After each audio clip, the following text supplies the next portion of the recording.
I'm Nathan and welcome to Stories with a Twang. Today's episode is called The Lovely Afternoon. The story is from 13 Mississippi Ghosts and Jeffrey by Kathryn Tucker Windham.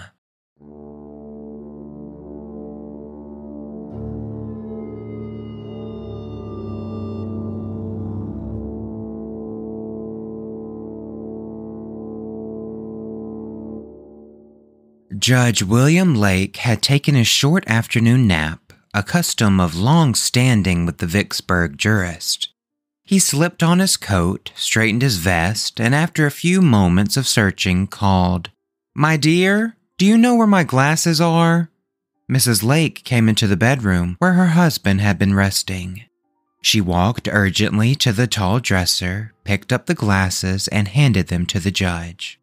"Thank you," he said. "I could not remember where I had laid them." Mrs. Lake wondered, as she had wondered every afternoon for a quarter of a century, how a man who could recall every legal detail of a complicated civil case could never remember where he had put his glasses. The glasses were always in the same place, always on the dresser, but always the judge summoned help to find them. The search for the glasses was as much a part of his daily routine as his habit of rising from the dinner table and, after complimenting the quality of the heavy midday meal, announcing as though he were about to take some new and startling course of action, "I believe I'll take a little nap before I go back to the office." "Do, dear," she always replied. "I'm sure you need a little rest." She always used the same words. During the half hour or so between the time the judge announced his intention of taking a nap and the time he called for assistance in finding his glasses, the house at the corner of Main and Adams was abnormally quiet. No doors slammed, all conversation was in whispers, all walking was on tiptoe. Only the clock in the upstairs sitting room continued its normal routine, and it was the sonorous strikes of this timepiece that roused Judge Lake from his sleep. This day, Judge Lake, ready to return to his book-lined office, paused to bid his wife goodbye, just as he always did. "Goodbye, my dear. Have a lovely afternoon." They were the words he always said, but this afternoon they sounded a bit different, a bit hoarse or husky.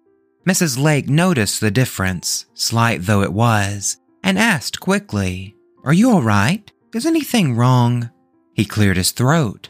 "No, nothing is wrong. Goodbye, my dear. Have a lovely afternoon." He kissed her lightly and walked out into the October afternoon. It was, to all appearances, a farewell like thousands of others on thousands of other afternoons, but Judge William Lake knew it was different. This afternoon, he was not returning to his office. He was going to fight a duel. He wanted to look back, wanted to see again the way his house looked with the autumn sun shining on its galleries and balconies and gardens, but he was afraid his wife might be watching and might wonder at the gesture. She had caught a hint of something unusual in his farewell, and he did not wish to arouse her anxiety. He was pleased that he had been able to hide his own apprehension from her by following without deviation from his normal routine. He did not want Mrs. Lake to worry, did not want to spoil her afternoon. He remembered, walking down the steep hill toward his office, how she always delighted in her afternoons. Usually after he returned to work, she rested and read a bit before dressing for the afternoon. Sometimes she went calling, riding in her carriage over the bumpy streets to the homes of friends, and sometimes she entertained at her own home where she served her guests tiny beaten biscuits with jelly or dainty sandwiches or French pastries. He teased her about her fancy tea parties and laughed in amusement at the tidbits of gossip, crumbs from the party he called them, which she passed along to him. Every afternoon, weather permitting, she walked in her garden. She cut fresh flowers for the house, and she gave instructions to the gardener about planting, pruning, and cultivating the flowers and shrubs. Already, though several weeks of lingering summer warmth remained, they were making plans to move the tender plants, begonias, elephant ears, sultanas, and ferns, to the deep flower pit for the winter.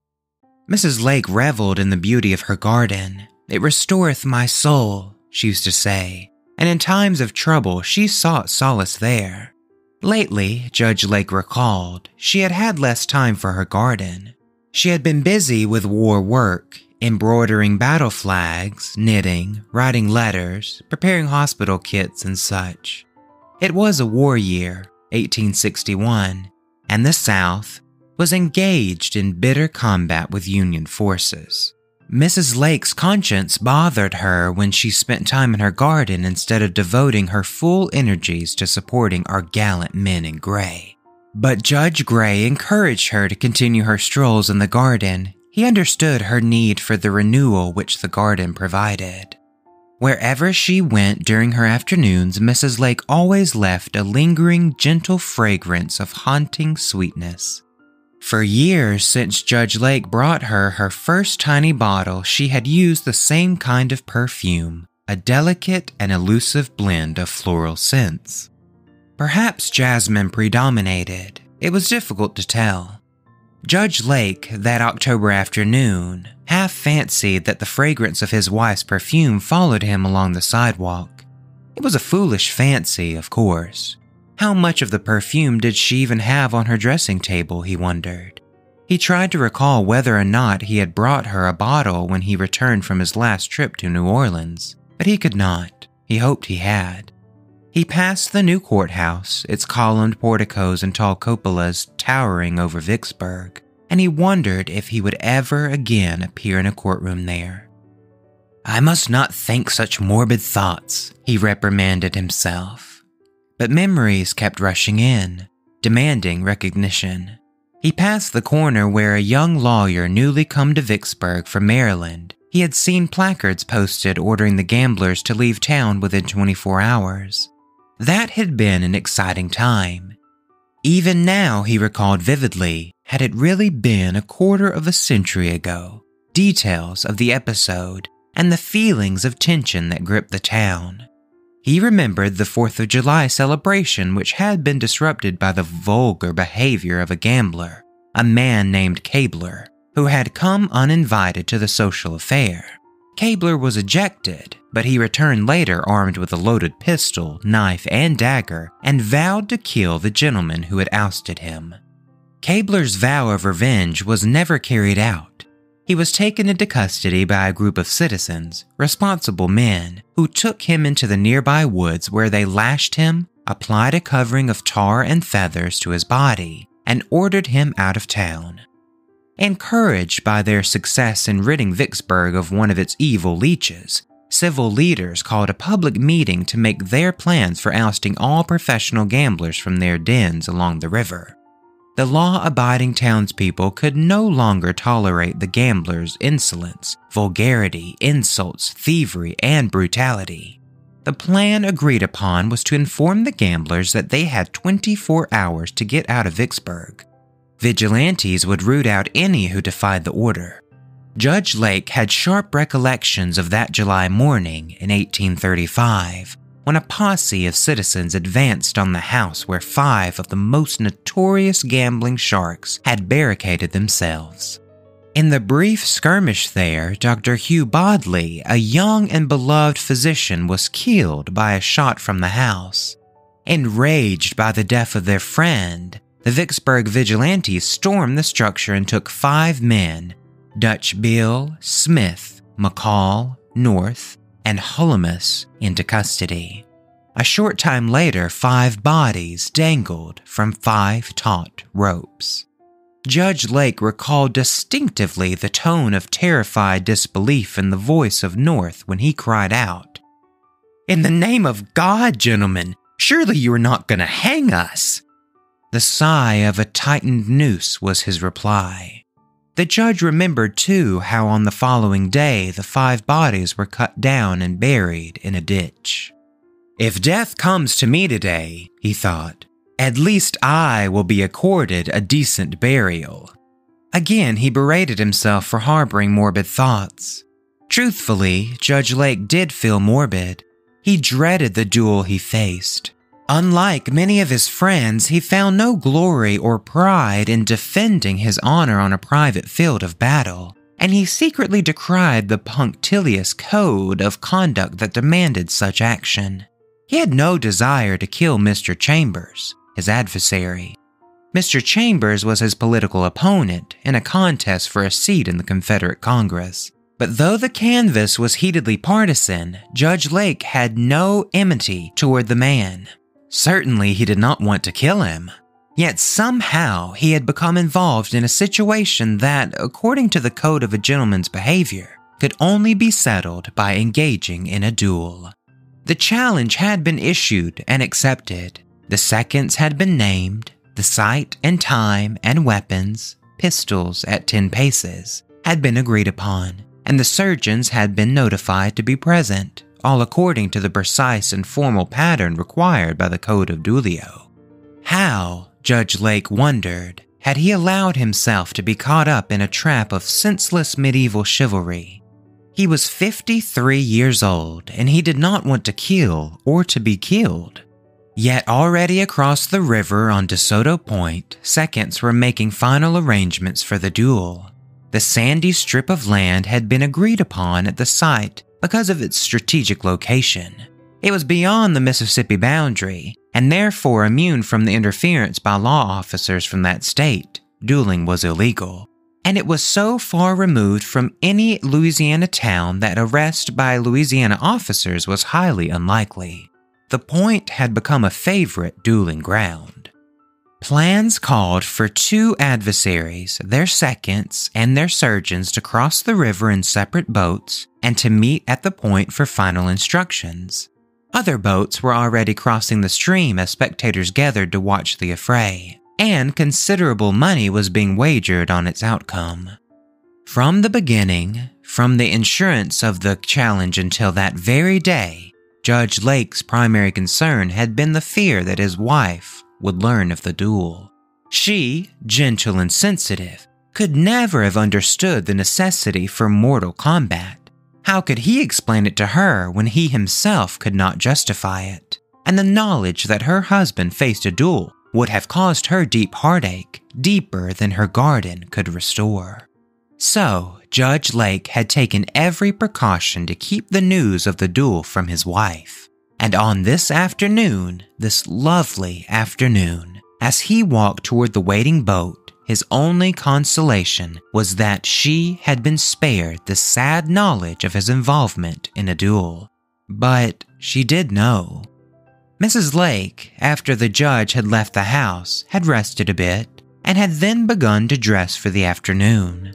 She had put on a silk dress. She loved the swishing rustle of the full skirt, and it rather amused her that she, a middle-aged married woman, should still find pleasure in such girlish frivolities. And she was touching perfume on her throat, her temples, and her wrists when her maid burst into the room. "It's bad news. The judge is going to fight. He's on his way across the river. It's that man, Mr. Chambers."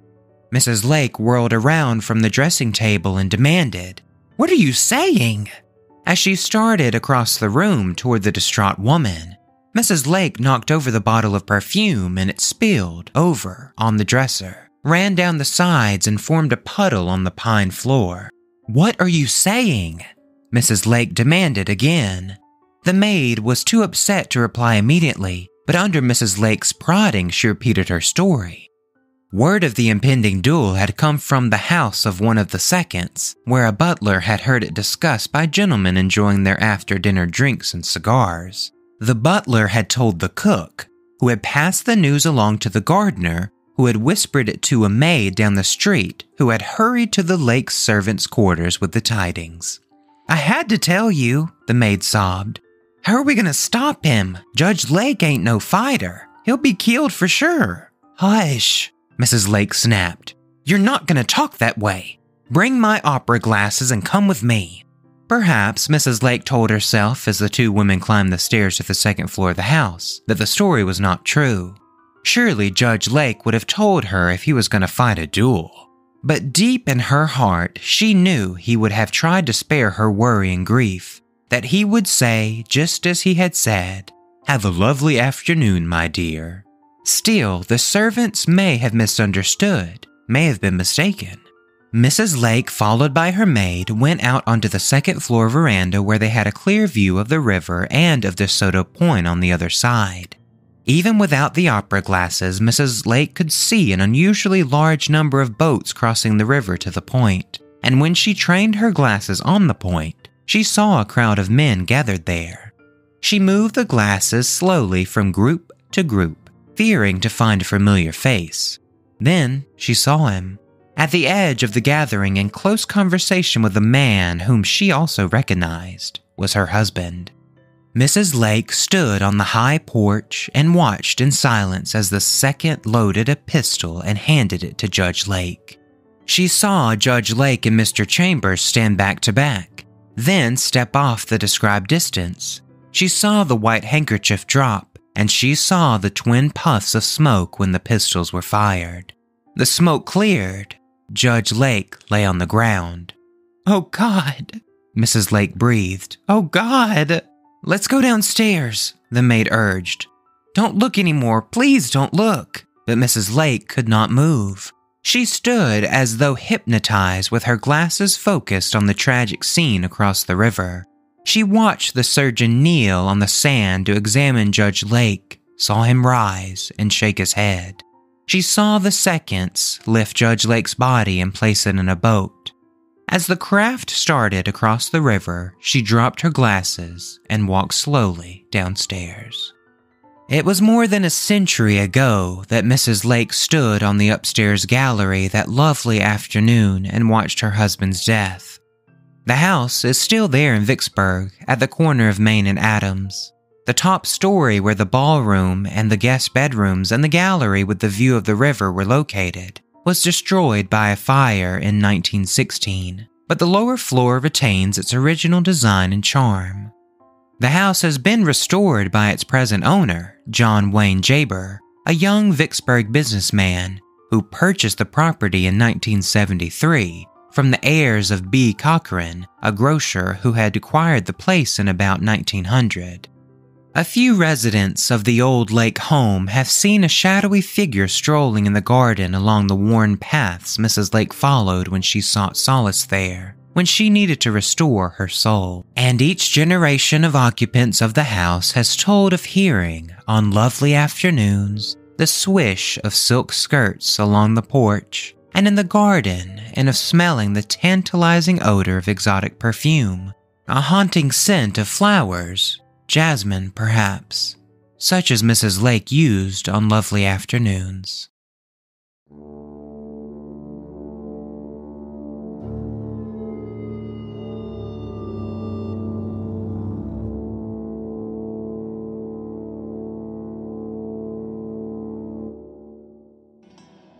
All right, everyone, that's all for this week's episode. If you would like to learn more about this week's author, Kathryn Tucker Windham, you can go on over to ktwindham.weebly.com.